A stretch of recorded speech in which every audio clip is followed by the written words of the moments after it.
Good afternoon and welcome to our Unit 3 webinar.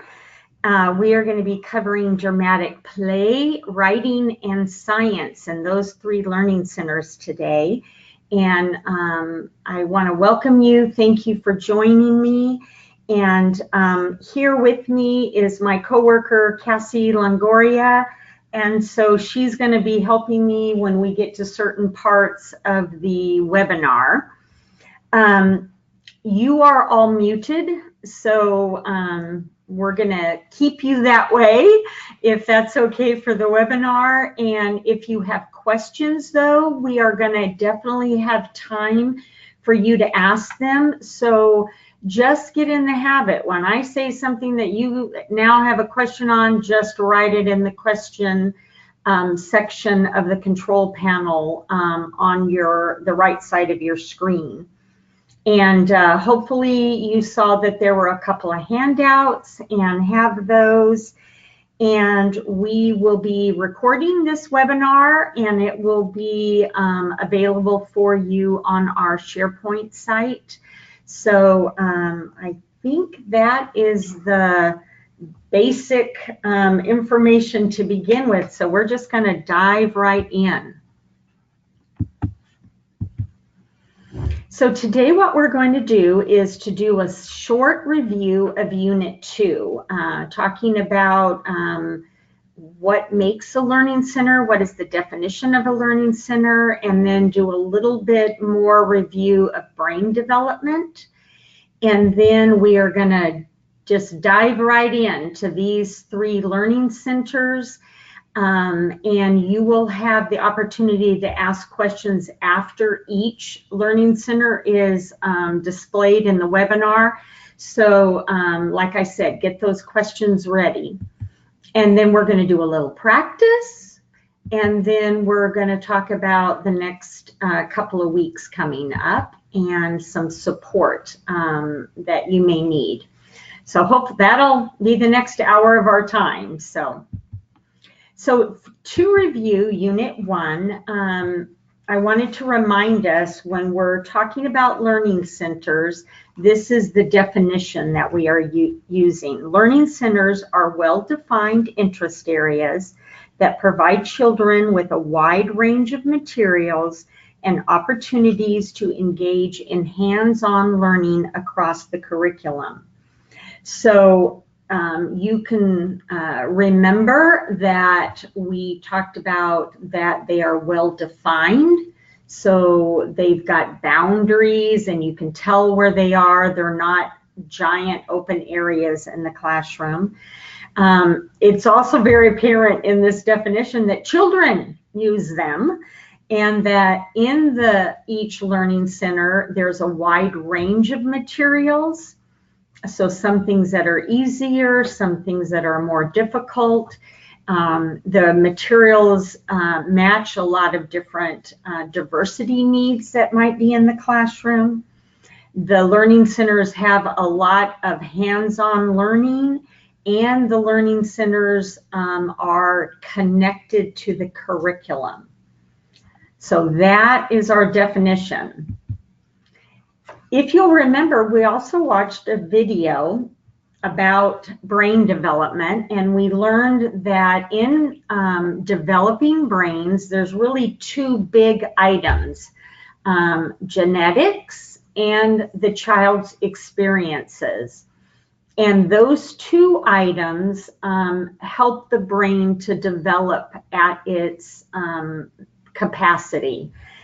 And young children learn by making connections. So it's very important that what they experience during the school day is connected in some way. And that's why we are always talking about whatever the theme is. You've read a book on it, you've done art on it, your learning centers have some connection to it, because in that way it supports really good brain development. It is also important with young children to repeatedly use the same experiences or experiences that build upon one another. And that covers the simple to complex. You want to start very simple and then change the experiences to become more complex. And lastly, all areas of development are interconnected. So the child's physical development, their visual development, their language capacity, their memory, their emotional, their behavioral control, their cognitive development, all of that is interconnected. I am pretty sure that you have probably seen this, but I still thought it might be good for us to look at it. This has probably been shown in a number of presentations that you might have seen. And this is true, what's written on the screen is true of adults as well as children. But when it becomes a young child, it is very relevant. So what this says is we memorize, we retain 10% of what we read, 20% of what we hear, 30% of what we see, 50% of what we hear and see, 70% of what we hear, see, and say, and 90% of what we hear, see, say, and do. And that is why when we're talking about the young child and that little brain, we connect it very quickly to the learning centers, because in the learning centers is the child's opportunity to hear, see, say, and do it. And that gives that child the opportunity to have it memorized in the brain. And so we want to give a lot of those experiences. So today we're going to cover 3 learning centers, and the first one that we're going to cover is dramatic play. It is usually a very favorite part of the classroom. Along with blocks, these are probably the 2 most favorite centers. Excuse me. So what do students learn in a dramatic play center? Well, probably the biggest thing they learn is they practice their representational skills. So they have seen things in the environment or seen actions, and they act those out. They mimic them. So they'll pretend cook, or pretend taking care of a baby, or pretend talk on the telephone. And you might think, what does that have at all to do with school? Well, actually, it has a lot to do with school. It is probably the child's initial representational skill. Later, when they learn that L-O-V-E spells love, that is also a representational skill. Those marks on the paper represent a concept. And so this play in the dramatic play area is one of the simplest ways that children begin doing things, representing things on their own. They'll also repeat and interpret something they've seen. So you might have seen some behavior in the dramatic play area that you know that they've seen. And you go, I wonder where they saw that. That's always fun. They will engage in problem solving in the dramatic play area. They'll develop social skills, because in the dramatic play area, you've got to talk. And so they are increasing their vocabulary, and they are usually acting out some role. And again, they are doing a lot of pretend. I want us to watch this video. It is on the value of pretend play. And I think you'll see the point in it. So we're going to watch it first, and then we'll talk about it in a second.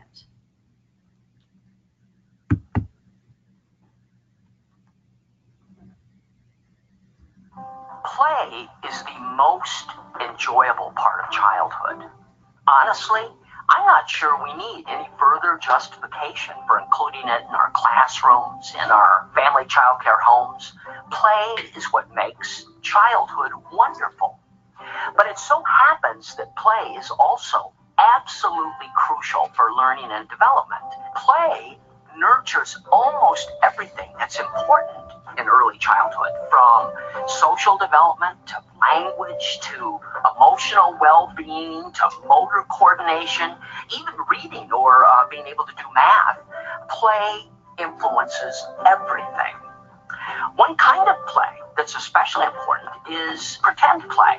It's a kind of play that you see in every part of the world in children. You may know this by other names: dramatic play, dress up, housekeeping, fantasy play. Regardless of what you call it, if you're working with young children, you know what this kind of play is like, and you've seen how valuable it can be.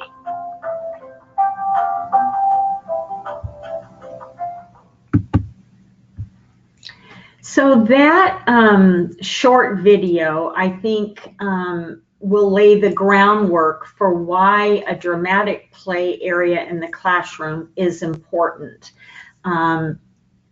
And of course, the kids love it. So that is always another reason to have it, especially when they're learning something because of it. So in a dramatic play center, usually you have household equipment. So it might have a pretend stove, a pretend refrigerator, a dining room table. It could go on and on and on. And then there are other toys in the dramatic play area, like dishes and dolls and utensils and dress-up clothes and mirrors, and you can just go on and on and on, that add to the play in the equipment. The nice thing about the dramatic play area is it can align with the theme or unit or project really easily. So it doesn't have to be a house all the time. It can be a flower shop. It could be the grocery store. It can be the veterinary office. It could be the doctor's office. So, and it can change fairly dramatically just by moving the equipment, putting some other toys in, and it will increase the children using it. Now, I want to also talk about funding, because if you start looking at how much does it cost to get a stove, a refrigerator, a dining room table in that area, you could be spending a lot of money.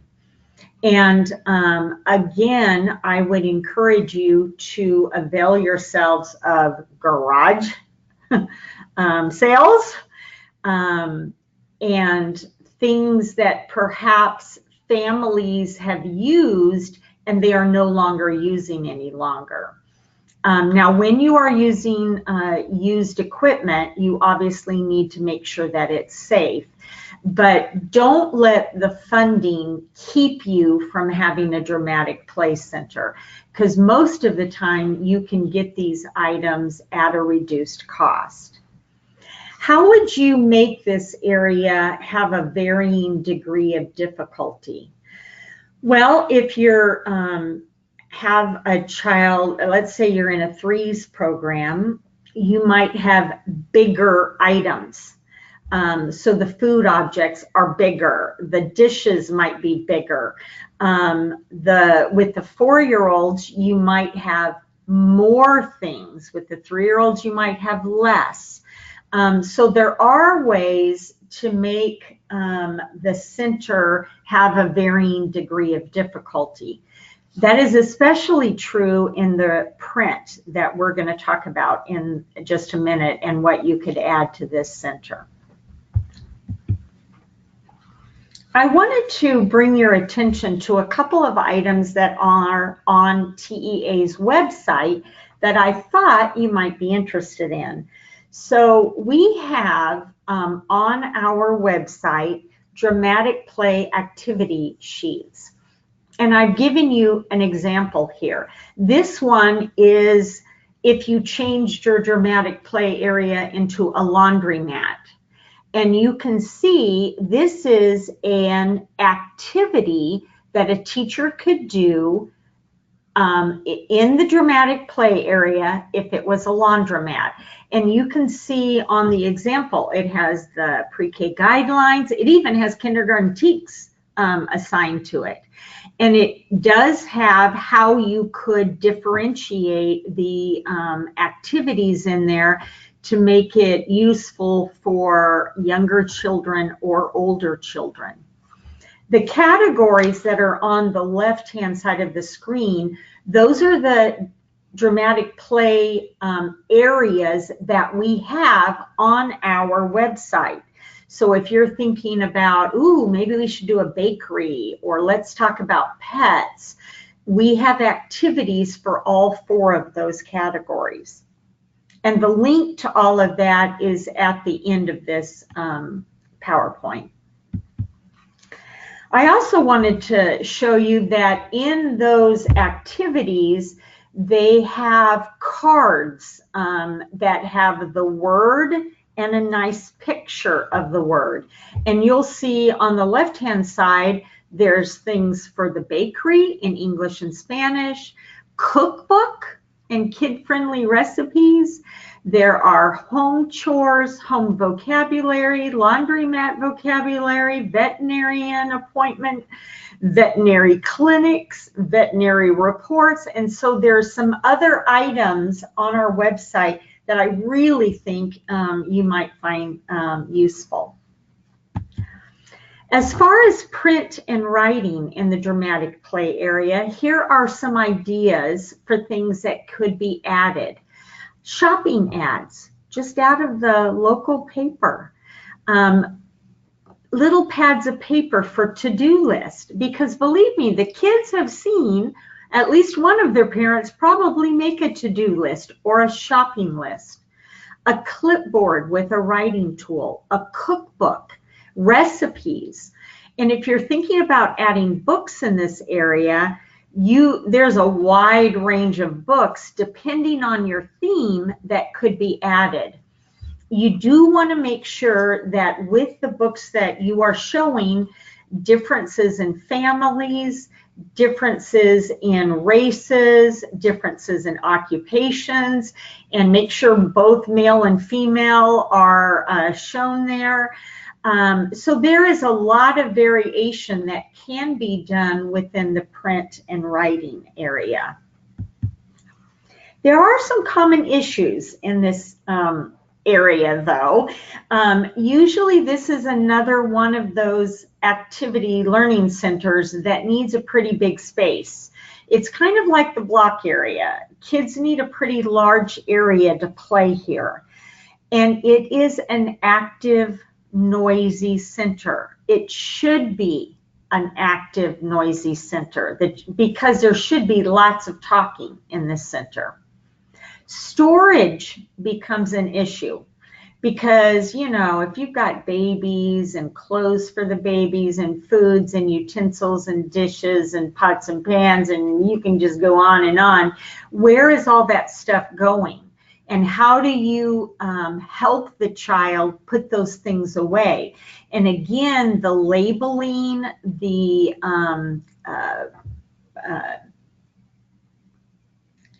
containers that you put all of those things in become very important.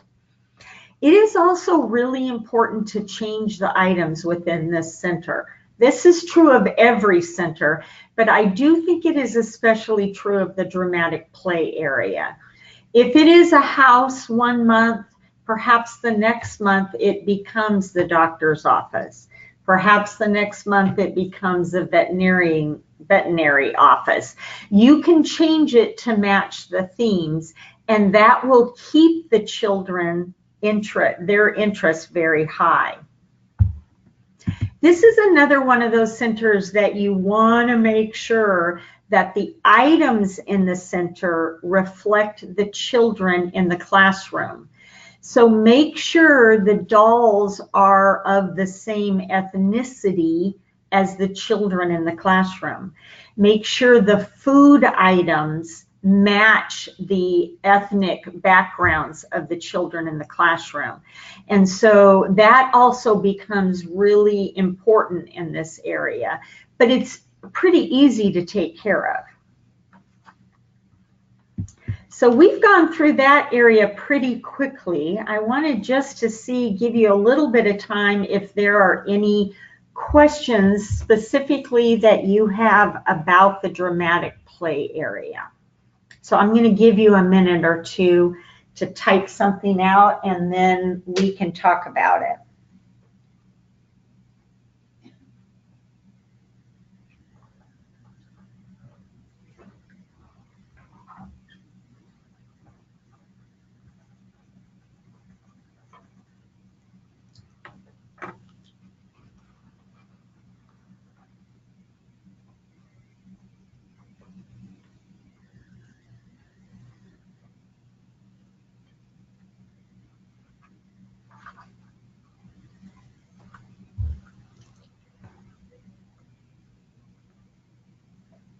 Okay, well, I'm not seeing any questions, so we're going to go on to our next center, which is the writing area.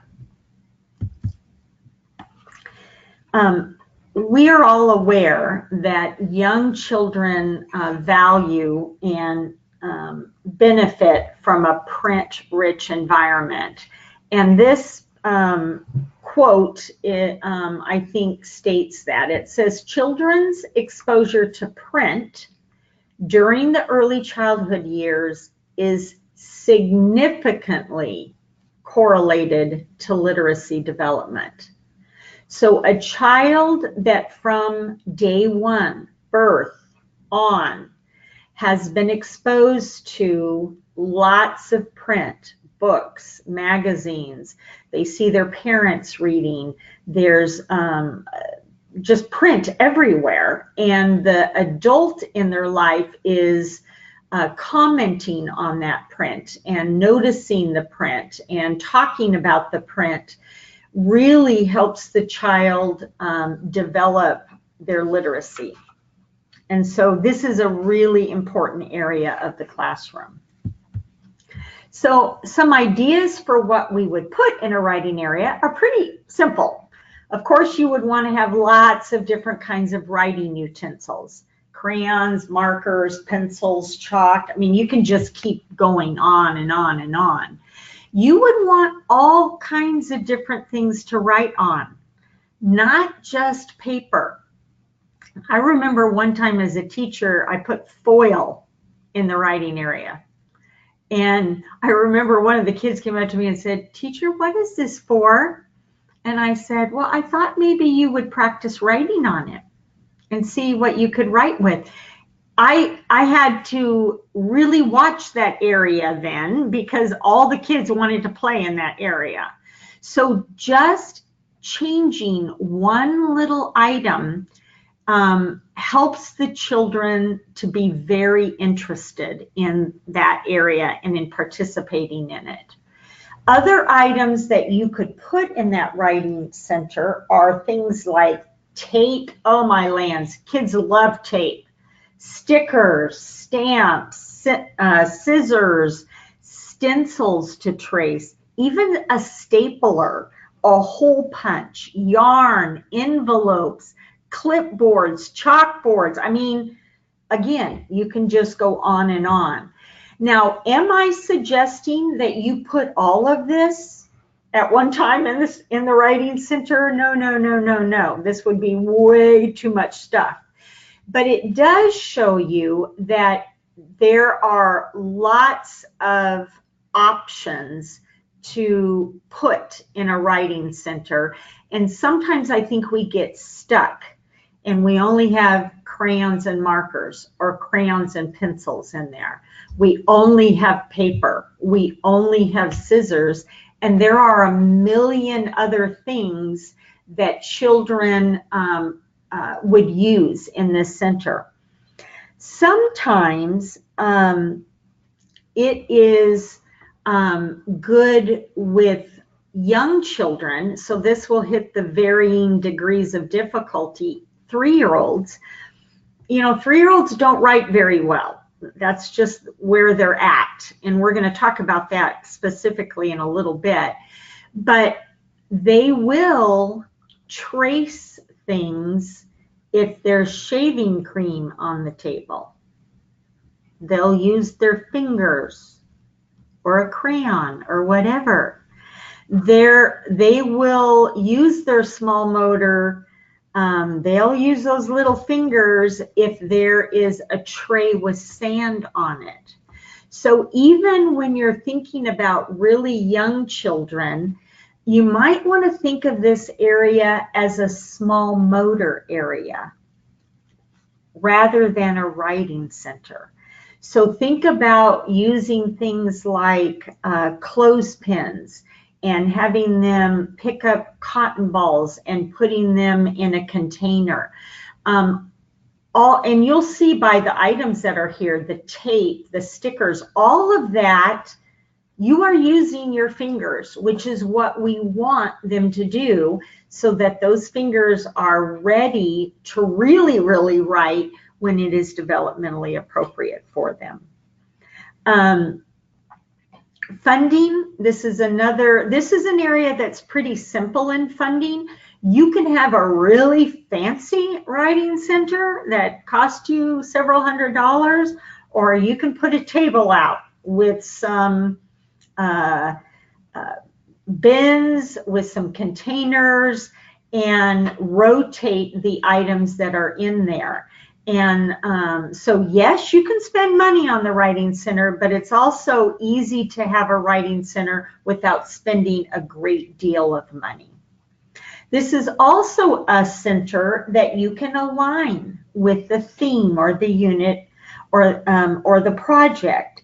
Even the colors of the crayons you put out, maybe in October, because it's autumn, maybe you don't put out all the crayons.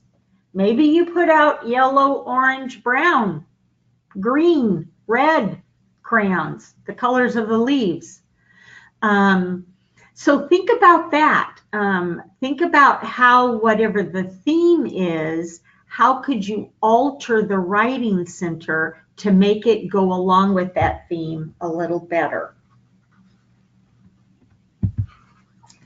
The common issues with the writing area, it is considered best if the writing center is near the library center. Now, we don't want the kids taking the crayons and going over and writing on the books. That's not the reason why.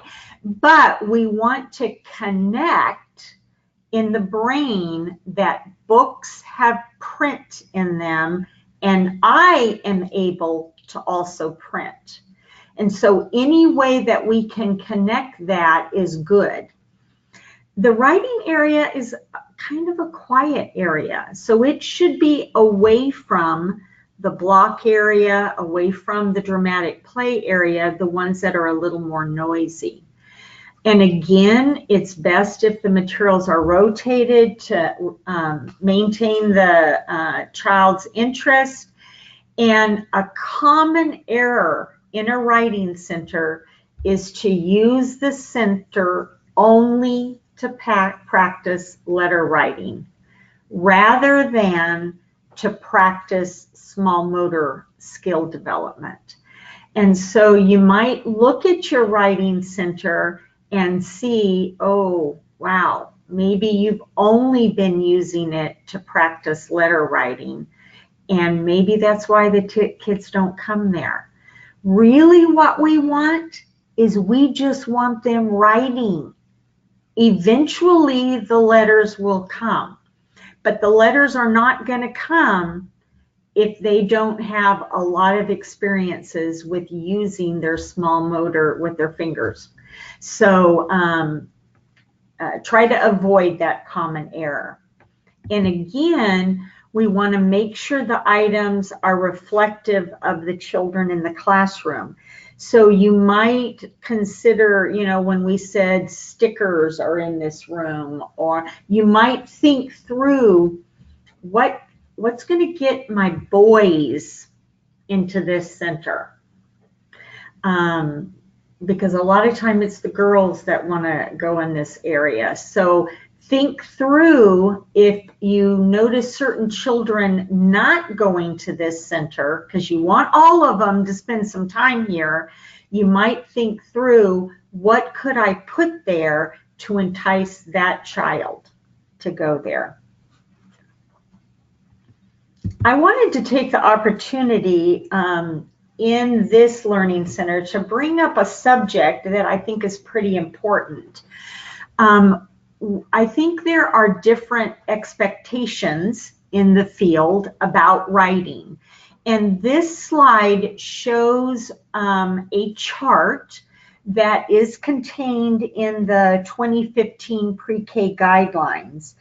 And you will see that there are 17 stages of writing that go all the way from number 1 being just random scribbling. And they start anywhere on the page and they just scribble. And it goes all the way down to number 17, where a child writes a complete sentence. Any of this could be done during the pre-K years, but most of it, I would say probably half of it, would be more appropriate for the kindergarten years. So I want to give you a couple, we're going to go through some of these stages, and then I want to talk about what is actually in the pre-K guidelines for this age group. So you would see on the top here, number 1 is just random scribbling. And then the child has a little more control in their scribbling, and you will see them go from left to right. And then they start doing the circle thing. So they make circles everywhere. Even their scribbling can be in a circle. Then you will see what you might call a drawing. You'll see on number 4 there, it has a head with 1 arm, 2 eyes, a mouth, and 2 legs. And you'll see that they could say that was them. And then you'll see what we call mock letters.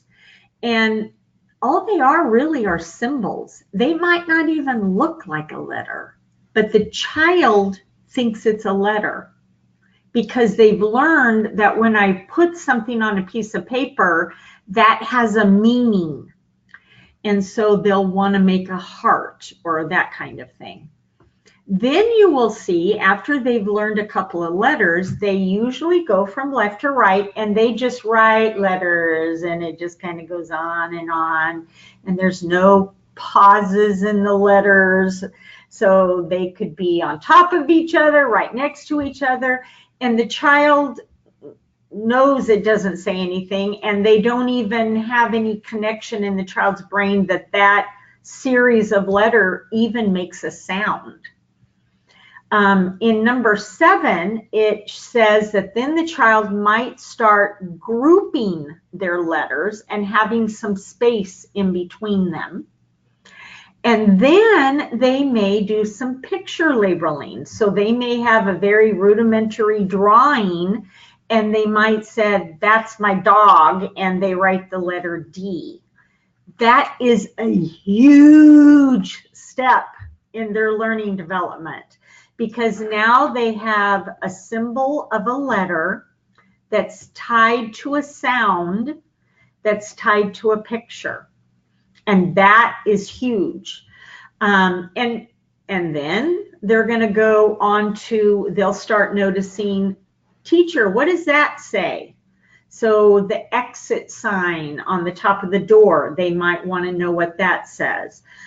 They may want to know each other's names, and they may even want to copy them. So you'll see there's just on and on. We don't have time to go through all of them, but I wanted to show you that a child that has a lot of experiences in writing actually goes through all of these. And that is the best way for them to learn to write. In the pre-K guidelines, I just wanted to read to you some of the items that are in the pre-K guidelines that the child should do by the end of pre-K. Not at the beginning, at the end of pre-K. The child writes their own name, first name, using legible letters in proper sequence. That's at the end of the pre-K experience. The child moves from scribbles to some letter sound correspondence using beginning and ending sounds when writing. The child independently uses letters to make words or parts of words. So remember that was, what was that? Stage 8. Child uses appropriate directionality when writing. So they go from the top to the bottom and from left to right. So I didn't put all the pre-K guidelines, but I wanted to give you a good amount of them to show you that really the expectation that children are going to be writing sentences at the end of before they go to kindergarten is not probably a good expectation. Might there be a 4-year-old that can do that? Of course, yeah. But most of the children, that would be way too difficult a task. And of course, I would highly recommend that you look up some of this in the pre-K guidelines if you have interest in it. So we are at our question time. So I wanted to give you a little bit of time in case you have some questions about the Writing Center. I'll give you 1 or 2 minutes to type those in.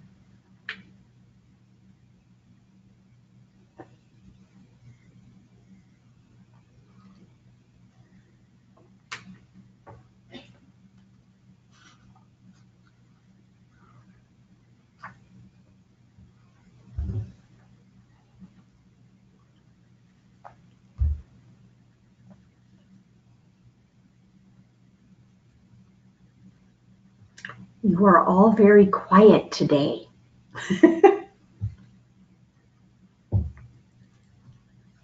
Well, I'm going to go on to the science area. This is one of my favorite areas. So what do children learn in the science area? Well, they get to act like scientists. So they get to predict, to make a hypothesis, to test, and then to think about it. They increase their science vocabulary.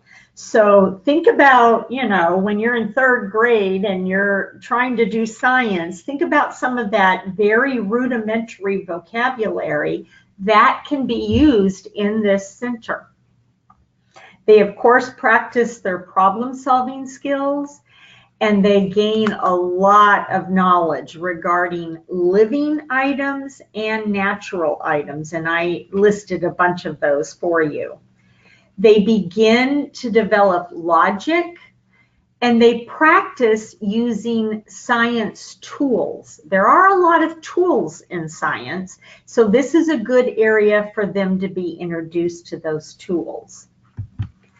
So some ideas for the science area would be, you notice I said open-ended materials. So we want children to explore here. That's probably the biggest thing in the science area, is that it is open-ended and the child is encouraged to explore. In living things, that might be things like plants. You might even have a pet in the classroom, Or you might be planting seeds.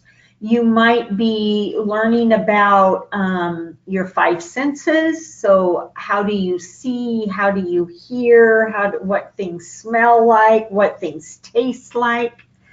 You can also have open-ended materials that focus on natural objects like rocks and shells and leaves, seeds, all that kind of thing. So dependent on your theme, your unit, you would want to make the materials in the science area match that in some way. And sometimes teachers have a difficult time with matching the theme and unit to the science area. So I'm going to go through a couple of things just to give you some ideas, like what are the properties of some objects? In other words, what are they made out of? What is their texture like? Is it rough, smooth, bumpy, soft? Measurement. This is where science and math can go together. Height, weight, temperature, motion. There's a lot of things to think about in science. And sometimes teachers need a little bit of help in expanding their view of the science area. So I would encourage you to try to do that if that's what you find when you assess this area. It's also good in the science area to have a lot of tools. So things like magnifying glasses and magnets and containers to sort objects. A lot of the tools will be dependent on what your theme is, but again, this is an area that you would want to change with the theme. Funding for this area, again, I think I've said this for every center. Yeah, you can spend money in this area. You can spend a lot of money in this area if you want to. But you can also just go outside and pick up a bunch of rocks or have the kids bring in the rocks. Or when you're doing autumn, have them bring in the leaves, that kind of thing. So a science area, yes, can cost a lot of money, but it doesn't have to. And again, the varying degrees of difficulty in the science area, I would recommend that you think of simple to complex. So the 3-year-olds, if you're doing a unit on autumn, you might not want to do leaves and pine cones and animals and all of that at once. Seeds, you might want to do one thing. Maybe you just focus on leaves for a week, and the next week you focus on seeds. With the 4-year-olds, you can mix it up a little bit more. Some print and writing opportunities. It is really important to have factual books in the science area. So, you know, if we were doing, like we said earlier, a unit on autumn, it would be good to have a book about leaves or about autumn in that science area. Of course, you can use charts and graph paper and clipboards with paper and ways to document experiments. An example of weather would be maybe you have a graph in the science area and someone every day goes outside and says what the weather is, and the child puts some kind of a symbol on that chart that signifies what the weather is, whether it's rainy or foggy or sunny or whatever. Documenting experiments could also be how many people brought in a red leaf today rather than a yellow one, rather than a brown one. We were all told to bring in leaves today, or we all went on a walk and we picked up leaves. Which color of leaves did we find in our school or when we walked around the block? So there's a lot of printing and writing, because when you do things like those experiments, it's also good to go to the next step, which would be to write about it in some way. Of course, there are common issues with the science area. This area might need a little more teacher interaction. You will see on the third bullet point there that I even suggest sometimes it's best to introduce the skill in a large group time or a small group time, and then have the children practice it during the science time. So you might talk at large group time, if you were doing autumn, you might show them different colors of leaves. You might show them the veins in the leaves, and then tell them, when you go to the science area today, we've put some magnifying glasses out, and I want you to look for the veins in the leaves. So there's a lot of ways to do this. There's sometimes a lot of small items in the science area. So if your pre-kindergarten class is with very young 3-year-olds, you might watch that. We don't want them putting seeds in their mouth or their nose or other parts of their body that seeds should not be. So you need to be aware of that. And again, we want to always make sure that the items in this area are reflective of the children in the classroom. So let's see if there's a question about the science area. Oh, there is a great question. Are there pictures of an ideal center for each of these? If there are, I have never seen one. So, and I believe the reason why you don't see those is because of the rotating nature of these learning centers. It's not like you get it put together and then it's perfect and it doesn't change. These centers are actually made to rotate. So the items are really changing on a pretty specific time frame, and I assume that is why we don't really see perfect pictures of these. If you ever find them, let me know, though. That would be awesome. Great question. Okay, let's do some practicing. Here's a picture of a writing area. So we talked about some pictures. So look at this writing area. You will see it is right next door to the library area. And tell me, please write in the questions box things that are good that you see about it and things that you think could be improved.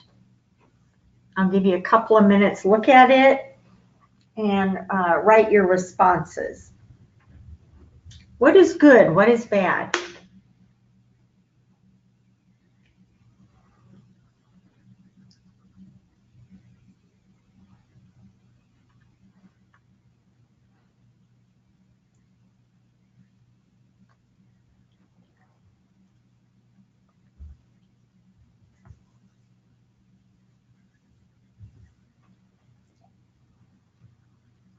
Okay, so we have one thing that came in. It said it's not really a defined space. Okay, so remember that we said it's nice that it's next door to the library area, but you're right. These spaces are, it's basically a writing library area. So yeah, the definition of each space could be improved. I agree. Things are labeled with picture and words. Yeah, they actually, I can't see them that well, but it does look like it has a good picture and at least an English word. Remember, we'd like it to have English and whatever languages that you have within the classroom. And then maybe a couch or chair. Yeah, especially for the library area. Yeah.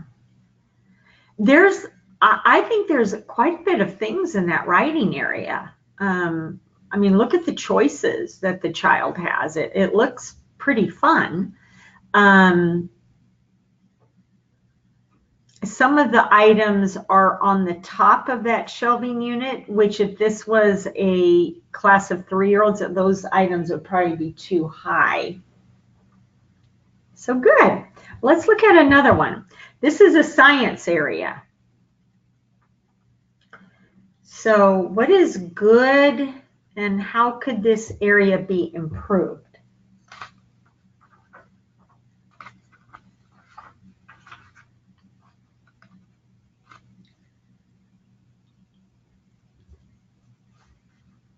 Someone said, love the rich text. Oh, yeah. I mean, look how many books they have. They have a lot of books. I would probably say if this was a class of younger children, that would probably be too many. But look at the variety of books and how awesome it goes along with the theme. Someone asked, are there too many things? Yeah, I would want to know what age this center is for. Because if it was 3-year-olds, I would say yes. With 3-year-olds, if I was doing this center, I'd probably have 1 or 2 books at the most. And again, I'd probably only do leaves and maybe magnifying glasses.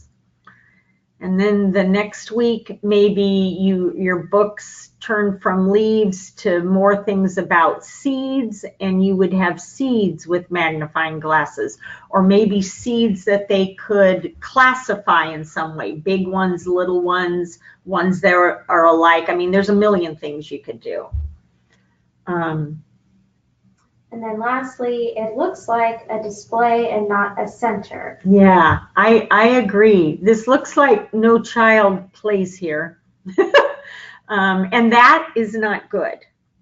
I would rather this center be all messed up, because then that meant that a child used it. So I agree. And then we have one more, no writing materials. Yeah, so it has print, but a great thing to do in a science area is to give them just like computer paper, you know, the paper that you use for your printer, and crayons that have no paper on them, so they can rub over the leaf onto another piece of paper. Kids will do that for hours on end if you let them, and that's a good thing.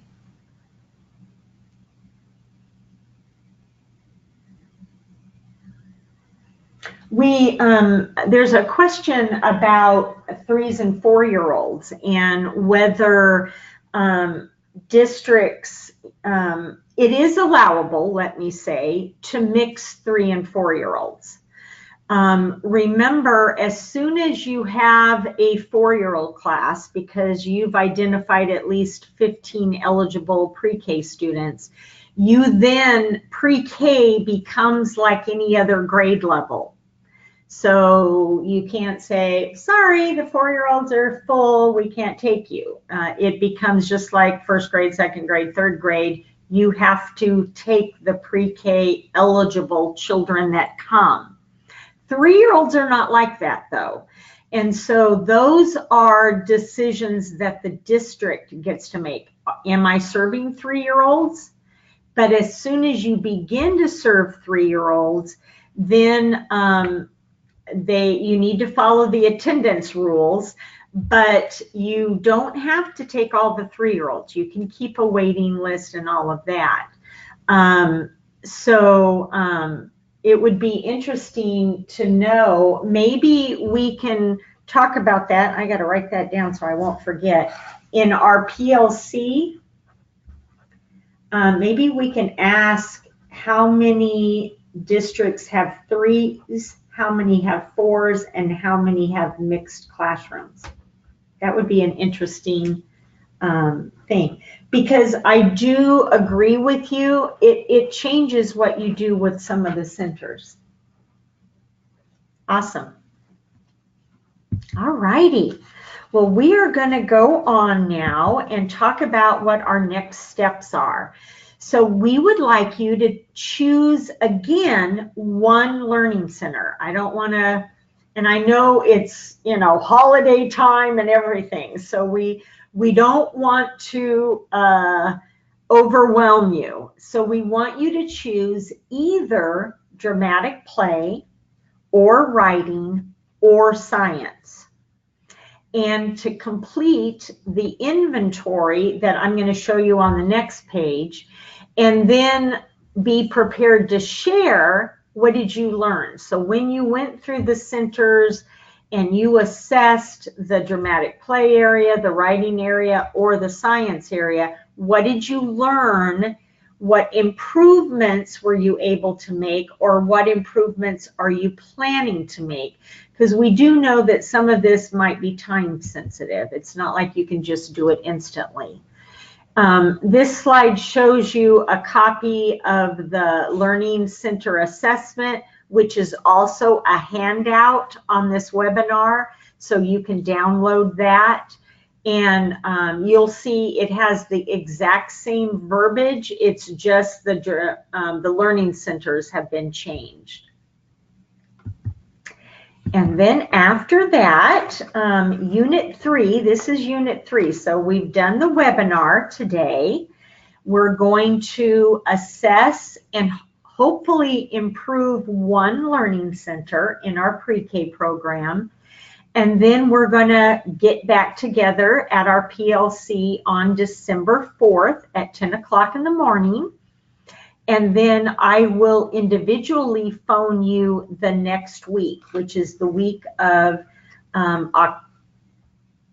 it should not say October 10th. That is a typo. I bet it is December 10th. I would have to look that up. So I apologize for that, but that looks like that is a typo. But it would be the next week. So if the PLC, I believe that date should be December 10th. That's a Monday. So normally I call you all either on Monday or Tuesday or Wednesday. So the resources that we went over today, again, notice that some of them are exactly the same resource, but I've given you specific pages to look at.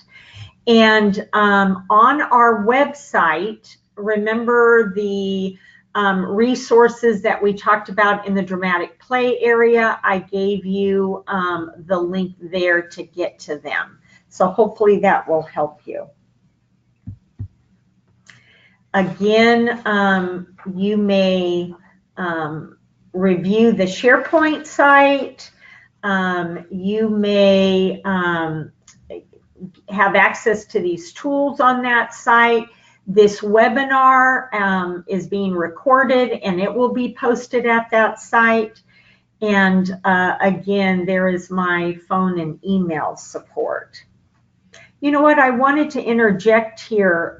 At our next PLC, I have asked one of our group members, Corpus Christi ISD, to do some sharing of an activity that they did with their teachers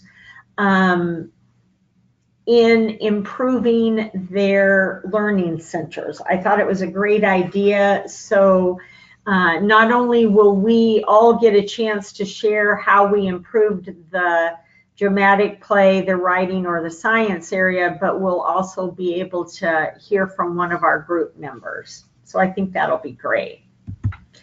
So here's a list of what we did today. And are there any last minute questions?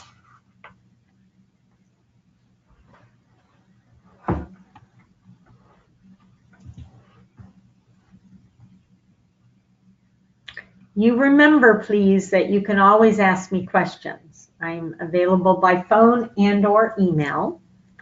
And I wanted to end this webinar with this quote. The art of teaching is the art of assisting discovery, by Mark Van Doren. Thank you for joining us today, and we hope you have a good rest of the day. Thank you.